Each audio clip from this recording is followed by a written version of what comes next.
Hi, I'm your host, Jürgen Strauss from Innova.Buzz, and I'm really excited today to welcome to the Innova.Buzz podcast, all the way from Washington, D.C., Baltimore area, Jon Bassford, who's the founder and CEO of Lateral Solutions. Jon specializes in helping organizations innovate, change, and grow by adopting a curiosity-driven leadership. He's also author of The Curious Leader, a book that explores how curiosity can transform leadership. Welcome to the Innova.Buzz podcast, Jon. I'm really thrilled to have you as my guest. Thank you for having me. Yeah, I'm looking forward to today's conversation because the idea of curiosity and using curiosity as a foundation for leadership and growth is so compelling. I always think of curiosity as the core to learning anything, and so I'm really excited to have dig into our conversation today. Now, Jon, can you share more about what led you down this path and the impact you're hoping to make in the world today? Sure. So, my life, my career, I would say once I kind of discovered curiosity as a superpower, once I look back at my life, I could see it's always been there, kind of that almost that stubborn, smart kid who always, challenges authority to growing in my career. And when I step into a role and work for an organization, my natural instinct is like, okay, how do we make this better? What are the things we can tweak and twist and change a little bit to make things work better and drive what I call operational excellence, which is making sure that the things that we're doing are driving the intended results as efficiently and effectively as possible. But I discovered kind of curiosity kind of being that driving piece behind that about 10 years ago. Okay, it's interesting, and I kind of often think back to little kids I've observed, and I'm sure I was like that. I don't really recall that. I know I had a period of asking why all the time, but sort of observing little kids, even today, you see there's sort of this time, it starts at about two typically, when they start Mhm. to ask, why is that? And before that, they've been fed all this information and the grown-ups in their world have said, this is how you do this is what you do that, and then they get to the point where they start thinking, hang on a minute, um, I want to do things my own way. So then there's that why thing come, and at some point that's educated out of us, isn't it? And so how do we, I guess, rediscover that? Because I guess it's a bit hard to say. How do we prevent educating it out of our kids? Although that's a good question too. But how do we rediscover it as individuals that are sort of well beyond that age? Yeah, so Joe Dispenza is famous for saying, I think the stat is by 35 years old, 95% of our habits and thoughts are completely programmed. I mean, we don't think about it, right? It's just Hmm. habit. And the important thing to recognize is that, there's a reason why we form habits. There's a reason why we have fear, reasons why we have comfort. These are all very natural, humanizing things and exist for a number of reasons. But when it comes to innovation, growth, and change, they're the enemy. And so if we don't naturally have that curious compass that just kind of allows us to walk into the situation and analyze it, look at things differently, challenge the status quo, we definitely have to build in mechanisms for ourselves, for our teams, so that we're constantly looking at, okay, is this the right thing to be doing? Is there a better way to do it? And how do we go about doing that? Hmm. Yeah, no,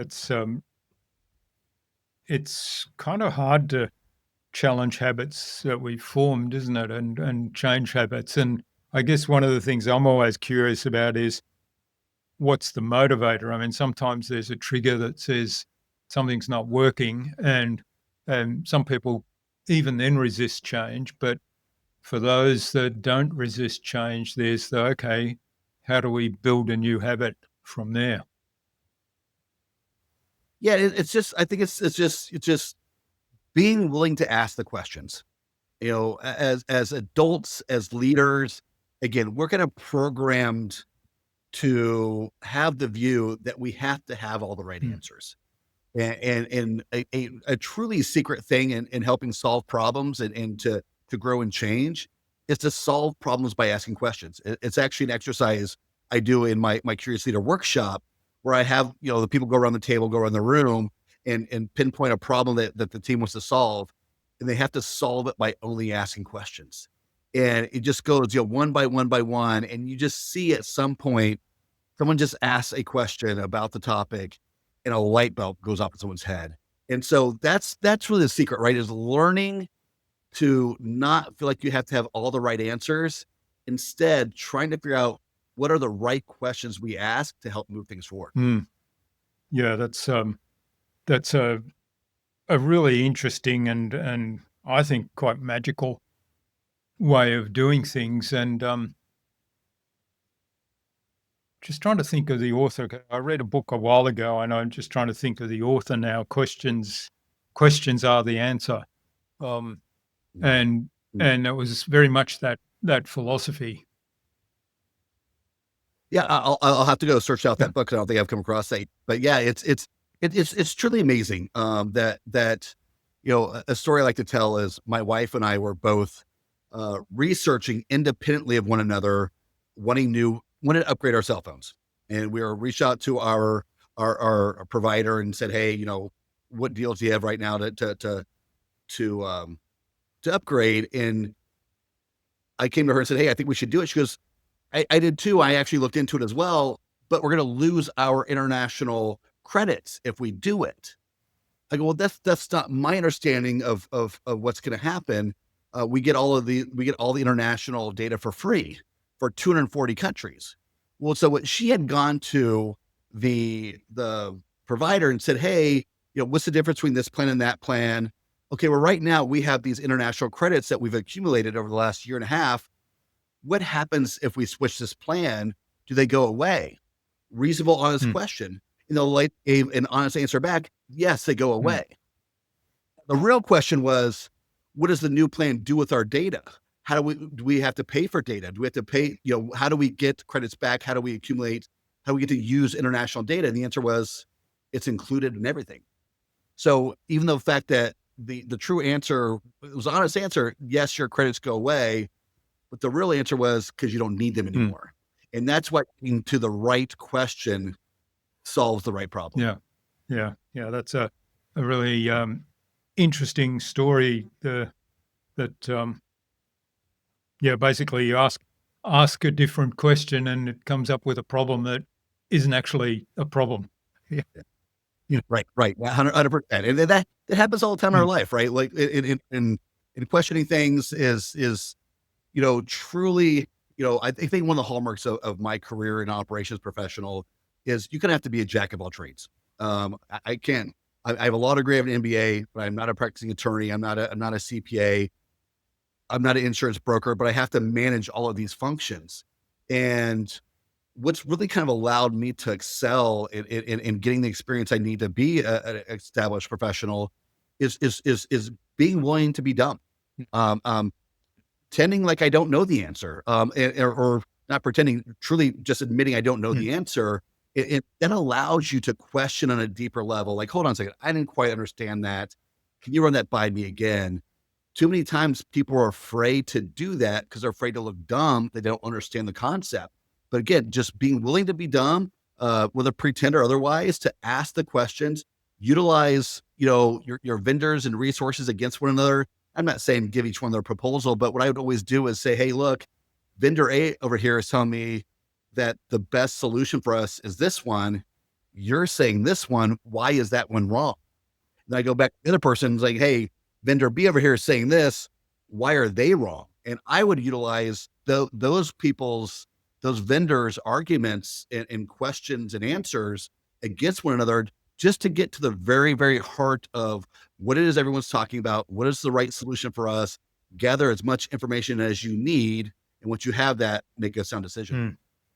Yeah, it's fascinating. One of the things that I often wonder about is building a culture of curiosity within an organization and how to foster that. And you talked about not knowing everything and a lot of organizations, and I guess we all have this to a large degree, is we get into a certain position of leadership authority, and we believe that it means that we have to know everything. And also the people that work for us often believe, well, if I want to know something, I go ask my boss, he'll know. Mhm. And that there's that expectation. So you don't get this, the boss then asking the person who perhaps is the expert in that particular field of saying, well, what are the options that we can tackle this issue with? How can we best do this? What do you think? Um, I, I wonder how you turn that on its head and sort of foster this idea of culture of curiosity and also at the same time um, that idea of the leader still has authority, the leader still has kudos, even though they're clearly asking a lot of questions and probably don't know the answer to many of the areas or don't have the expertise in specialist skills that report to them. Yeah. So when I was writing the book, The Curious Leader, and talking about the curious culture aspect of it, it's all for me. It's all about creating this atmosphere where there's a free flow of ideas. Questions can fly. People can be wrong. People can have the wrong answer. Experiment, play. Just truly have that kind of innovative mindset. And in writing the book, I discovered that Google did a study. They called it Project Aristotle. It was a multi-year study. They were trying to define what made teams successful within Google, just for their own Mm, purposes. It wasn't academic wise. And what they came back was psychological safety. All the things that I'm talking about that encompass a curious culture, in order for that to happen, you got to have psychological safety so that people feel comfortable doing that. It starts with leaders getting to know their staff on a personal level. And by personal level, I mean, what are their hopes and dreams, what winds their clock, what helps them excited about coming into work that day. Not just, hey, how are you? What's your favorite mm, color? But truly what drives them as human beings and as employees. And one of the things that I talk about, how leaders can exemplify this kind of attitude is we all know, what happens in a meeting, right? When the leader gets in there, you're rehashing some project or something's coming up, and the leader always says, "Here are my yeah, thoughts." yeah, Just moved that entire yeah, room to your yeah, direction. Might be some disagreement here and there, but you have just watered down any yeah, response that's going to be completely different than yours, right? Because you gave your opinion first. But if leaders learn to speak last and make it part of their culture, you're not losing your leadership. You're owning it. You're saying, as a leader, I value your opinion. I want to hear from you. And one of the things that I think is important in today's environments is, we're no longer majority of employees in the United States are no longer working on manufacturing lines where you're building one part 100 times a day, completely separate from everyone around you. You're just doing one task. Now every organization is integrated, it's collaborative. We all have unique perspectives into how the organization is functioning, what's working, what's not working. Accounting has views of how, marketing works for invoices purposes, and legal for sales, and all of these different ways of looking at things. And so that's why the leader needs to create that environment where the staff is okay to speak up and speak up first, so they can truly get those kind of unbiased, unfiltered responses about how people are seeing the way things are going. mm. Yeah, I love that, and I've experienced so many meetings in my corporate days where it pretty much was like, yeah, it was, okay, the objective of today's meeting is this, and here's what I think, and bang, that was more or less the end of the meeting. Then it was like everything else was a waste of time. You're just sort of marking time there.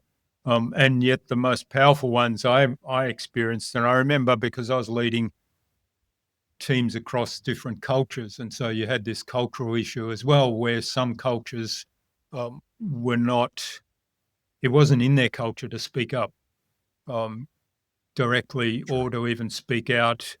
Um, so the culture was very much, what's the right term? It was avoiding conflict at all cost. It was harmony. Harmony is probably the best description. And so they would always sit back and wait. What does the leader say? Because we're not going to disagree, because that would disrupt harmony. And I remember one sort of major meeting we had where some of those people spoke up and shared some ideas and shared some concerns. Um, and I thought, wow, that was so powerful, because it was kind of like almost the dam had broken. It had unlocked okay, they obviously felt safe now to do this, and they obviously felt, hey, we can say this, it's not going to disrupt harmony, it's still consistent with our culture. So they weren't breaking values or anything, they were still true to their values, but they were in a position now to say, hang on, I want to say something, I want to contribute, before they knew what the leader thought or what the leader's view was. Yeah, it kind of reminds me of I was a philosophy major in undergrad, and one time I left the class and emailed my professor some insights I had, and he wrote me back blasting me. He's like, John, like, this is ridiculous. You're depriving the rest of the class for you not speaking up in class.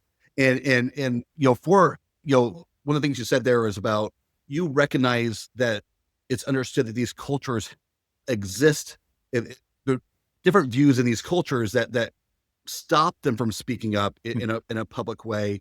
But part of it is, again, getting to know your staff, knowing that there are certain people on your staff that don't feel comfortable speaking up, and it's a cultural thing. So how do you make that happen? How do you bring that about? Again, I think that's that one-on-one time, getting to know them personally, asking them these questions one-on-one, showing them that it's not insubordinate or disrespectful to give your honest opinions. I'm asking because I want to know. So again, culture is something you have to build over time a little bit. It's not happen overnight. And you can really start fostering that from that one-on-one time, that hopefully will build up to them having the courage, or at least the gumption to really speak up and give their opinions, in the class, like I did in my philosophy class. Yeah. Okay. Great story. Yeah. And great reframe as well, by your professor, to say, hey, you're actually depriving people of your insights. So, whilst you may be playing it safe, you're actually doing a disservice to everyone. Yeah. Um, in the book, The Curious Leader, you focus on 3 key shifts for leaders that can help bring about this culture of curiosity. Can you give us a bit of an overview of those key shifts? Yeah. So the 3 shifts are first, mindset, a shift from a fixed mindset to a growth mindset, which is literally just, looking at the impossible, or at least looking at what can be possible. It's helping us move away from our current situations and our own limitations, and daring to look beyond those and what we could do differently. And then that automatically kind of flows into what I call, again, operational excellence, which is really that ability to start really questioning what we're doing, how we're doing, and why we are doing that way on a regular basis. If any of the listeners are developers, I kind of look at this as developers' agile development. The modern day development is not just to build something in, on a site and launch it all at once, but they're doing it iteratively, right? That they're fixing problems while the page is staying up.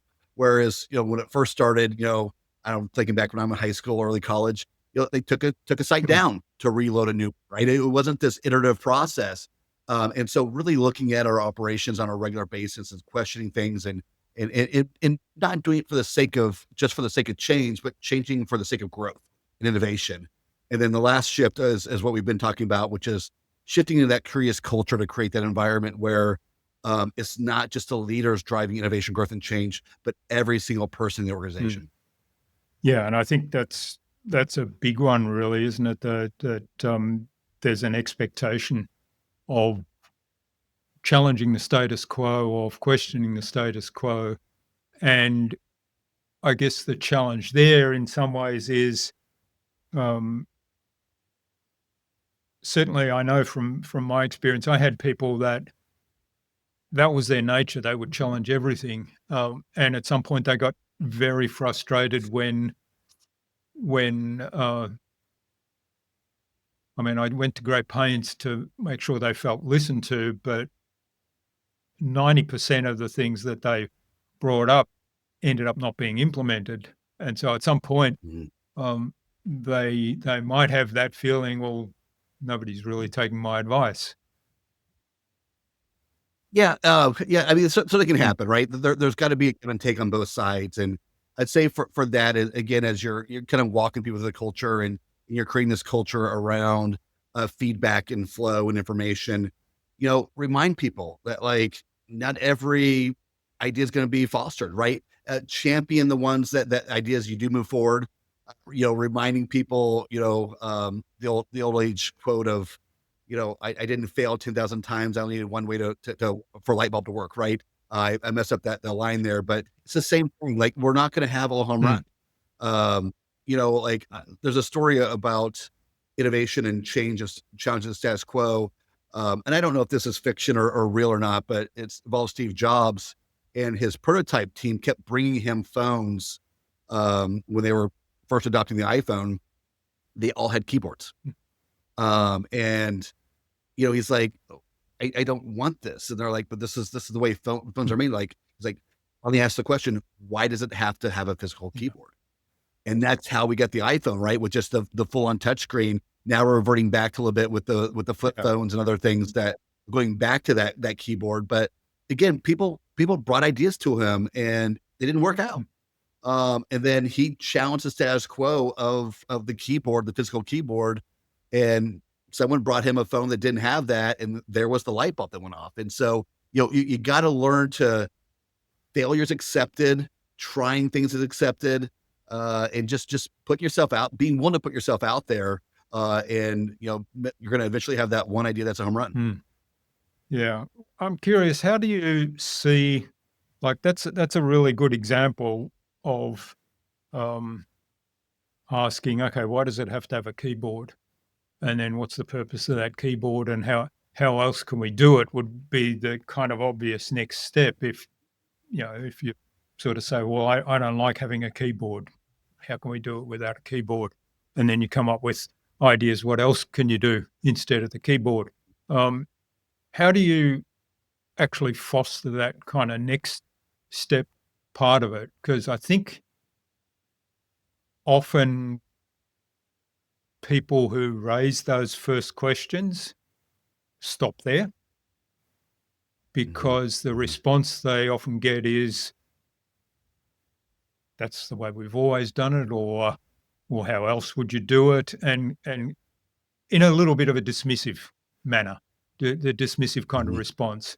And so they don't go that next step of, because um, we all, and I know I've reacted in this way. Somebody comes to me and says, well, that's not going to work, or I don't like that.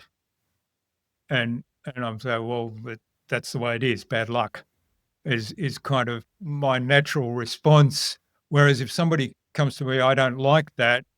Why don't we do it different? Why don't we? Here's another way to do it. Why don't we try that? My response to that is likely to be much more positive. I may say, well, that other way is not going to work, but at least it starts that conversation of that other way is not going to work, but maybe we could do it this third way or this fourth way. Yeah. So when I first started my career, although I work a lot with a lot of startups and small businesses now, when I first launched my career, it was in the nonprofit association space. And there's no greater area that you hear the phrase because that's the way we've Yeah, always yeah. done it. Than not because it's people who've been around tied to this organization for 20, 30, 40, 50, 60, 80 years, love what the organization is. And any change that you try to bring to that is ruining their organization. I suggested a fee to an event once and was literally told by our most prominent alumnus, volunteer guy on the board, that I was ruining his organization because I'd suggested the small change. And it's tough sometimes. This is why to truly create this environment, you really kind of need all encompassing, all hands on deck view of curiosity to really make this work. You got to have the junior people involved to bring the ideas up. You have to have the leadership involved to allow these ideas to sync up. But when you are in a situation where maybe this curious culture is not existing and you have ideas, the best way to kind of bring it about is to show them through data, right? To show them that it's going to work, to ask small little favors, like, can I just try this? Can I do this one little thing over here? If it doesn't work, I'll go back to my normal job. I'll do this on my off hours, whatever it may be. But will you at least just let me try it? Right. And if you phrase it that way and just say, if it's on me, if it doesn't work, and I'll forget about it. But you got to create this atmosphere, 360 way of looking at it, that this is the organization where we're going to allow to do this. And a fun exercise, again, I do in my workshops, it's fun to do in meetings, is do improv style. So, improv is all about not negating what the person says in front of you. So if someone says, hey, what about this idea? You can't say, no, we tried that 20 years ago and it didn't work. It'll be, yes, and have you thought about this? Yes, and this. And so it keeps the ideas flowing. And so similar to that, the question exercise, it really kind of helps bring about new ideas, because you're not negating anyone's ideas. You're taking what they said and say, okay, yeah. And now in my head, I'm thinking, all right, we did try this a couple years ago, but it didn't work. But instead of saying that out loud, it's like, yeah. And when we looked at this before, we didn't have cell phones, or we didn't have this, we didn't have YouTube, whatever it is, whatever, come up with a new idea of why the atmosphere, why the situation has changed, as opposed to saying, we tried this 3 or 4 years ago and it didn't work.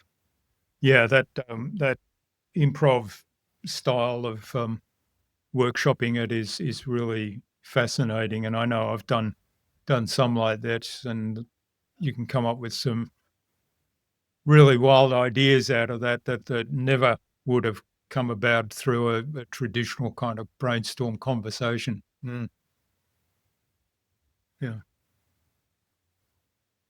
Yeah. So the main thing for this, just play, have fun. If one thing I also write about in the book is Google and 3M both have one's 80-20 rule, one's 85-15 rule, but they allow their staff to spend 15 and 20% of their time on an unrelated project to their day-to-day functions.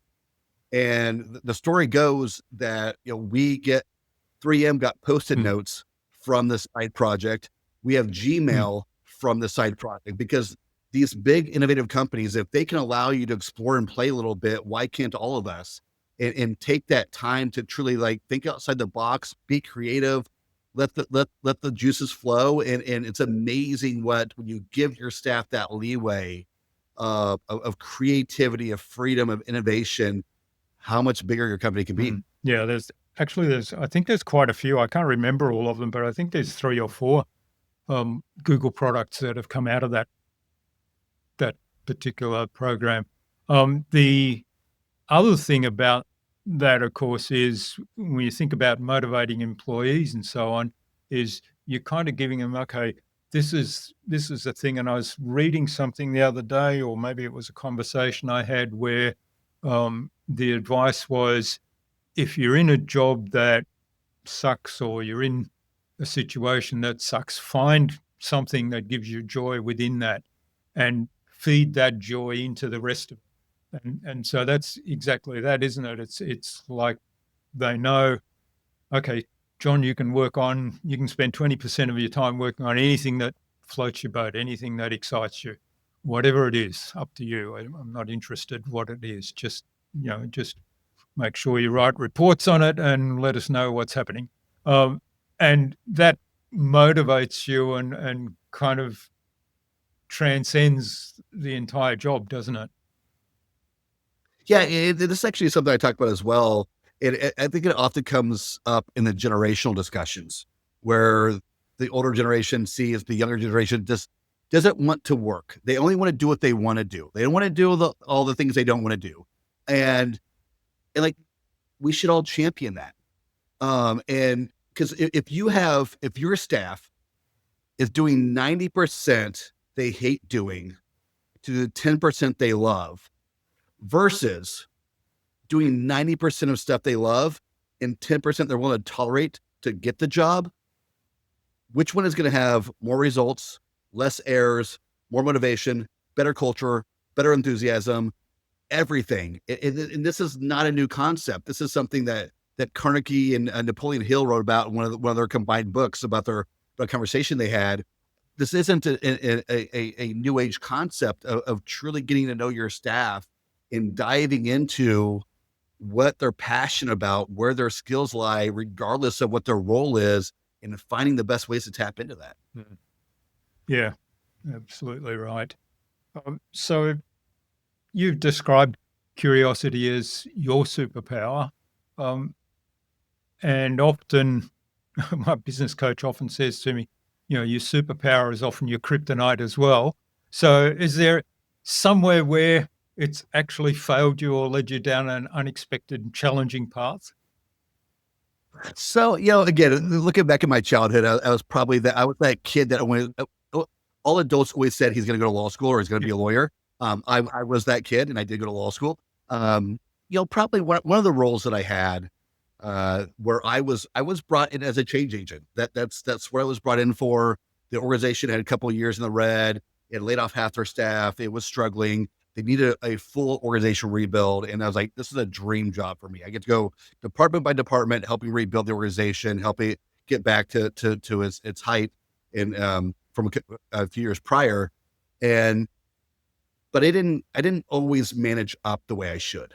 Again, I was the number two position, and there came a point where I brought too much change too quick, and a wall came up.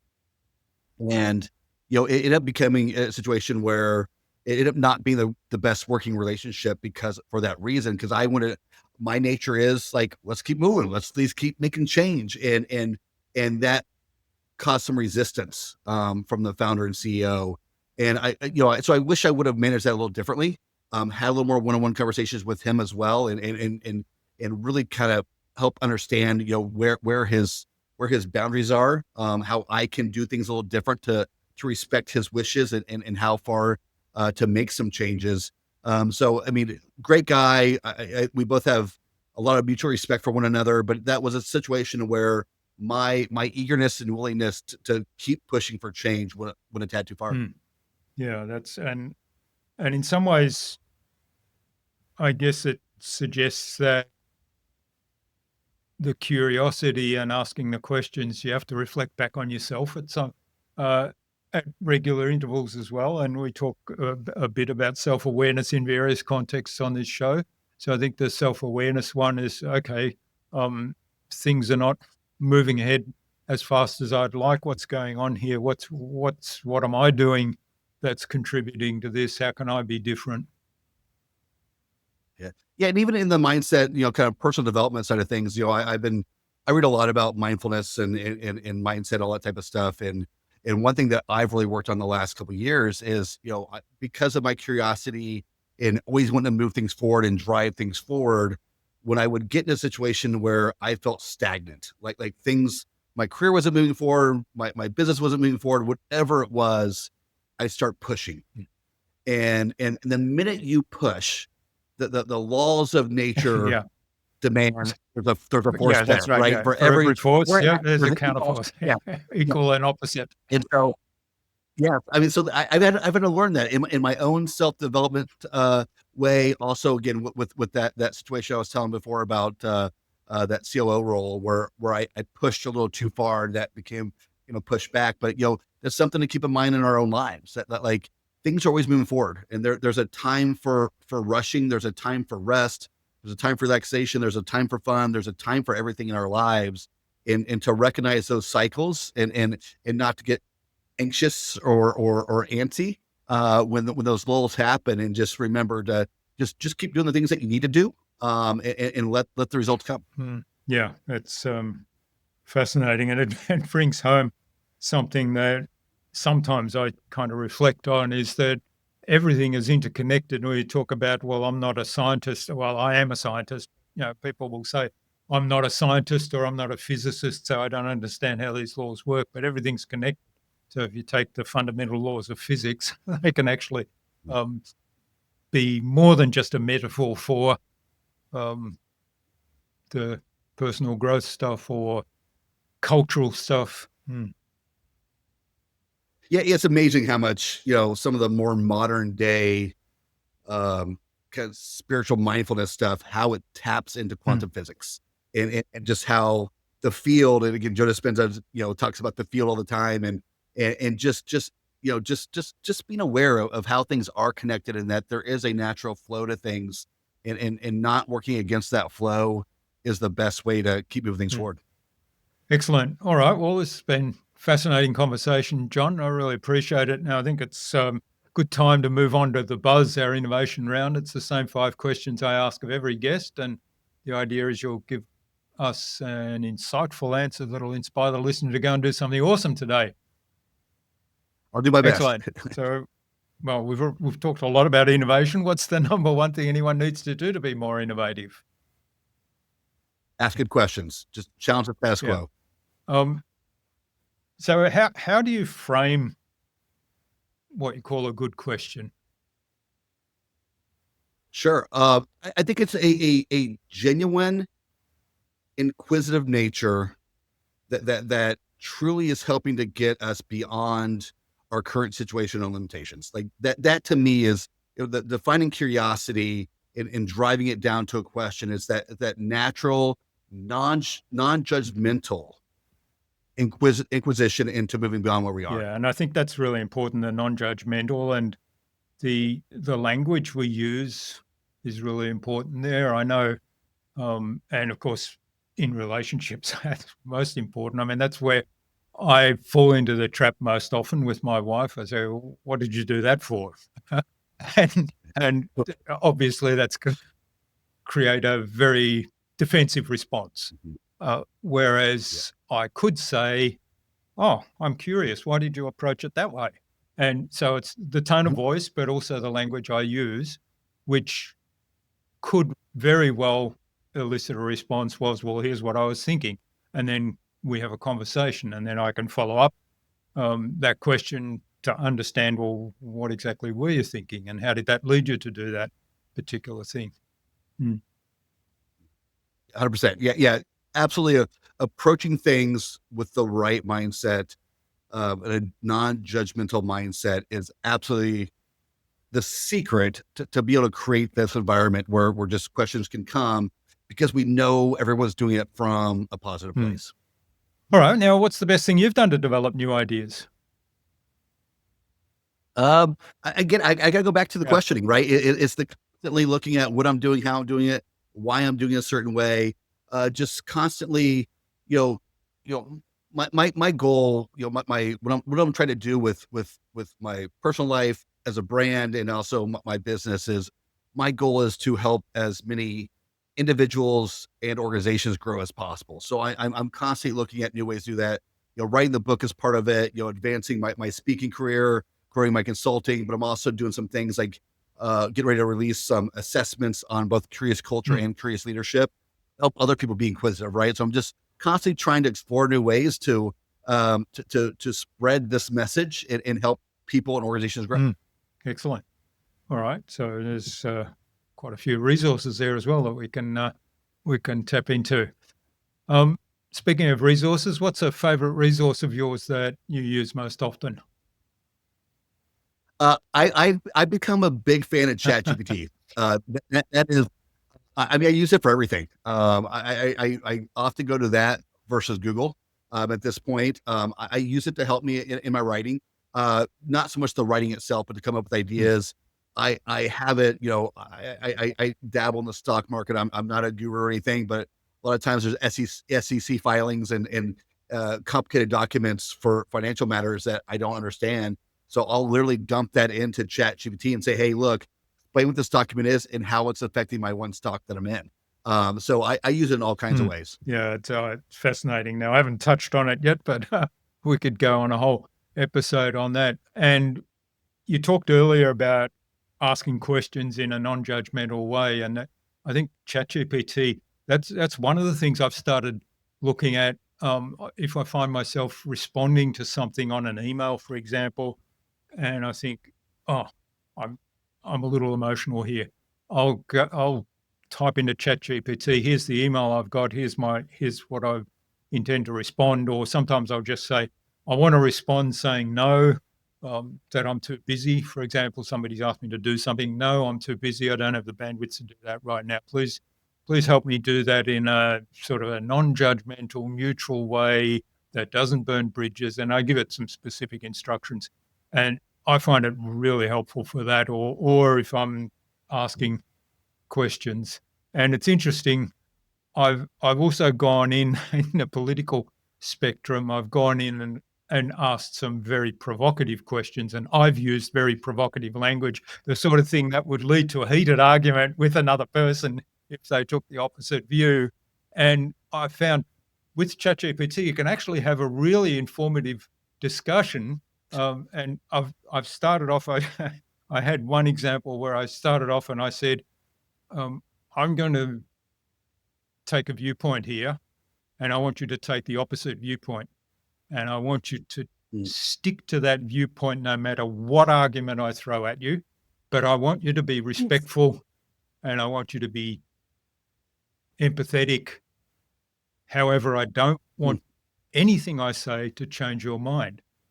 And it kind of it's a really interesting conversation because it's a way of kind of seeing, well, what could be underlying if say I was in an argument with another person like that, what could be underlying that? Because usually that gets very emotional. But what could be underlying that? What could be some of the valid points that lead somebody to that different viewpoint than I have? And I found that a fascinating exercise.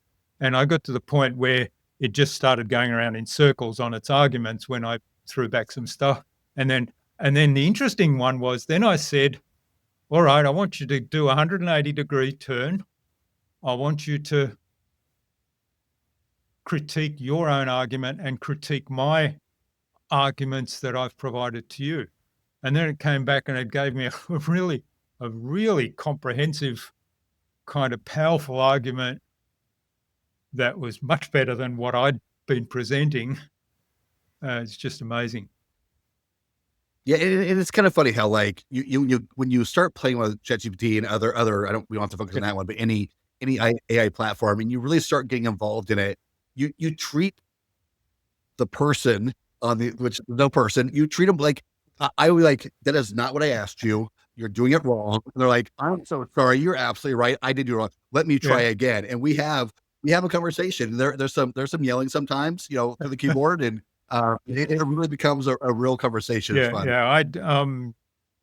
I actually try to be kind because I figure the information that it's feeding back is based on what's out there in the internet. And Mhm. if there's a lot of stuff out there that's false, that's unkind, then that's going to be taken into account. Whereas if it's more accurate and it's kind, then Mm. that's likely to come Yeah. out more like that. So I figure that, hey, you can be kind, even though I know it's a machine. I can be kind, and I will call it out. I'll say, hey, the other day I was actually researching a product that I wanted, and and I asked it to compare a few, and it gave me pricing on one, and it said there was a free level on this one particular one, and I knew there wasn't. And I just went back and I said, well, you're wrong. There's no free version on that. There's a 30-day trial, but there's no free version. And yeah, I heard an interesting stat recently that came from what's his name who founded ChatGPT, that the amount of energy yeah, that is getting burned up just by people saying thank yeah, you to yeah. ChatGPT, phenomenal, because it It responds right does. in Yeah, the flow of data. Well, just simply saying mm, thank you after a task has been done. It's just because all the data storage and all the data centers is just consuming so much electricity. But he's like, but he also said, but I wouldn't have it any other yeah. way. So Yeah, I read that and I was a little conflicted at first because I thought, well, I'm really I kind of say thank you, and when I get when it comes back and we've kind of exhausted the questions I've asked, and it says, well, let me know if there's anything else I can do for you. I'll usually say thank you. I really appreciate it. I really appreciate your help, and then it usually responds with something like your word. In fact, I've had it say to me, um, you're so kind, your words mean a lot. I think, okay, I never thought about, until I read that article by Sam Altman, I never thought about how much energy all that consumes.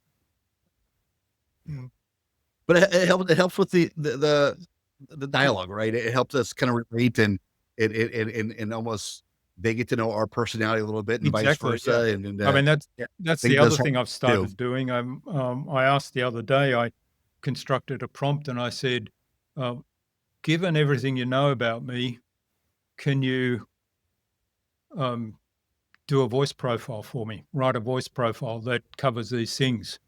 And it did that. Mm. And then I put that voice profile, and it was quite accurate. And I put that voice profile back into the custom instructions. So now when I ask questions, it actually comes back. And sometimes, because part of what it said there was that I have a bit of a sense of humor, a bit of a cheeky sense of humor. So sometimes I'll ask it a very factual question and it'll come back with some corny metaphor. And I haven't yet, I've written in something, if I ask you a factual question, avoid the corny humor, but it seems to ignore that part. So I've still got to fine tune that. It's quite funny. Yeah, it's certainly fun to play with. I really dove into a lot the last 6 to 8 months. Okay, moving on in the buzz round, what's the best way to keep a client on track? Regular communication and KPIs. Knowing what those key performance indicators are. I am very much a, whether it's staff, client, whatever. I am very much a trust but verify person. So give people the leeway and the time they need to get things done, but still come back and do that follow up to make sure things are on track. Yeah, I think and your example earlier, I think the regular communication is an important thing that highlights how, it's more than just the ongoing communication. It's actually the genuine communication. Make sure, do you understand what I'm trying to do here? And do you have any concerns? And do I need to change anything? Asking questions again. 100%. Yep. Yeah. Back to questions. All right. And final question to the buzz round. What's the number one thing anyone can do to differentiate themselves? Find out what your secret sauce is, what your skills are, what you bring to the table that's just different and unique, and find ways to help improve other people through that. Yeah, that's great. How can you help improve other people through that particular skill? So there's kind of two steps there, isn't there? There's the self-awareness part, which often comes back on this question, the self-awareness bit, understanding the skills. And one of the ways that I've been exploring recently is asking other people, asking, how do you see me? What do you see as my strengths? Yeah, 100%. I mean, real quick, when I discovered kind of the curiosity as a superpower, it happened about 10 years ago, working with an academic who helps people to define their superpower. But I didn't do a lot with it then. I flash forward a little bit. I was working with a branding company, and we're just diving into who I am and what I do and how I help my clients, all this stuff. And the person goes, curiosity, that's your superpower. I'm like the second time in like 8 years. I'm like, let me do a little deep analysis on this. And once I kind of tapped into that and realized that my throughout my life, my consulting work, my professional life, everything, really writing the book, The Curious Leader, kind of really wrote itself.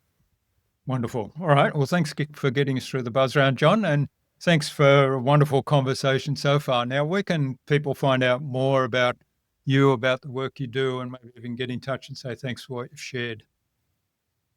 Yeah, I'll give you 3 things real quick. My consulting website is think-lateral.com. My company is Lateral Solutions, but that was taken. And then my personal brand site is Jon, Jon, Bassford, like a bass fish in a Ford car.com. And if anyone out there would like a free PDF copy of the first chapter of my book, if you're in the US, you can text the word chapter to 33777 and we'll send that over to you. Excellent. All right. And we'll have all those links in the show notes, of course. Finally, as we wrap up, John, what action would you like our listener to take out of our conversation today? Yeah. And so I think for me, it's just find ways to be curious, find ways to look beyond your current situations and your limitations and explore, whether in your personal life, your professional life, in the job you have, whatever it may be. Just begin to just take small ways to question and look at things differently to see how you can expand and grow them. Mm. Yeah, that's excellent advice. And one of the things I like to do, just to remind myself, is I often go out and take photographs, and a lot of times in nature and landscape, and I'll see something, and often it's mundane stuff that you almost take for granted every day, and I'll just ask, how does that work? How does that work? Or Yeah. why do the bees fly to those flowers? And um, mundane questions, but it sort of kind of strengthens that curiosity muscle, if you like, and also Yeah. then use ChatGPT and go and okay, I want to find out more about this, and then it's amazing the kind of things you learn and the connections you can make from that too. Yeah, and a quick little tool that I learned, and I try to remember to do this when I'm not stuck in my habits, but start brushing your teeth in the morning with your offhand. 'Cause it ignites your brain in a different way because like I'm right-handed, so I always brush my teeth. So as much as I can remember to do it and break from my natural habit of using my right hand, using my left hand, it just allows you to concentrate differently, wakes your mind up a little differently, and kind of gets those creative juices Mm, going. that's interesting. Maybe that's where I got it from because I had in the early days of the computer, I had one of these trackballs on the right hand of my Mm. clip to the right hand of the laptop, and I started getting RSI in my wrist, Oh. and but I couldn't Mhm. stop using the computer. So what do I do? And it was really painful, and I thought I'm going to have to give this arm a rest. So I swapped my mouse to the left hand, and now to this day, and this was about 20 years ago. So to this day, I use my mouse on my left hand, but I can switch it to the right hand. It just feels funny when I do it right-handed, but it's kind Yeah. of sometimes I'll switch around. And it really goes back to like how we become Mm, programmed, right? Like our habits become yeah, programs, and what we do when we do anything outside of that, it feels weird, it feels funny, and the important thing is to just keep being curious and trying yeah, new things. excellent. All right. Well, thanks so much for sharing your time and your insights with us so generously today, John. I've really enjoyed the conversation, had a lot of fun. We've probably dug into some topics we could do another whole show on. Um, uh, but yeah, we'll do that one day. All the best for the future, and please do stay in touch. Thank you for having me. I enjoyed the conversation as well.